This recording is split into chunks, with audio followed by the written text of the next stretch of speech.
Hello and welcome back to the series where I talk about a random piece of music from my collection. Today, I will be talking about Panic by the Smiths. This is a single released by the Smiths. It is a non-album single. I guess I'll just say right off the bat, I have a 12-inch copy and a 7-inch copy. And they have different B-sides, because this is a German pressing. Sorry. And it has two different B-sides, both from the album released in the same era, The Queen Is Dead. Whereas this has also a Queen Is Dead B-side, but thicker into 2-2, where this one has There's Light That Never Goes Out and The Queen Is Dead. Because both of the B-sides and both these versions are on the album, which I'll probably end up talking about at some point, I'm only going to talk about the A-side. It's I think less jangly than some of their other songs, some of their other singles. It's a bit, just the tone of the guitar is a bit different. It's a bit more rocky, which is like kind of a similar in that way of the guitar tone. It reminds me of also Sheila Take a Bow.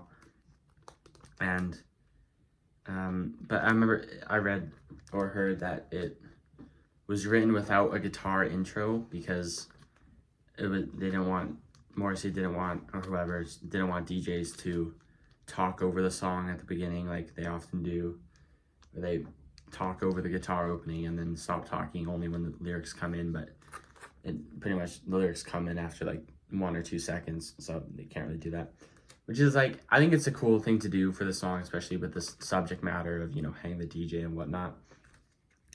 But at the same time, I also always really like their guitar riffs, but I mean, I understand why they did it for a song like this.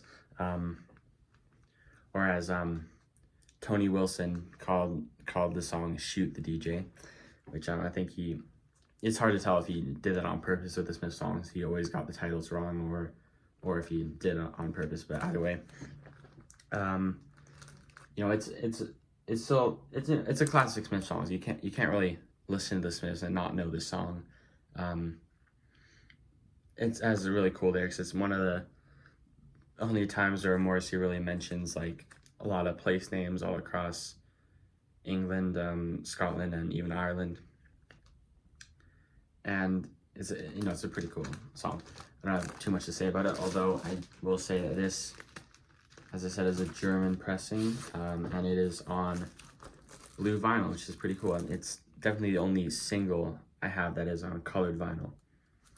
And obviously the 7-inch is a Canadian pressing, and it is on black vinyl. I got this at Old Retro Store, which is in Inglewood and Calgary. And then I got this for free from my dad's friend's collection. He was a huge Smiths fan. There we go. Panic by the Smiths.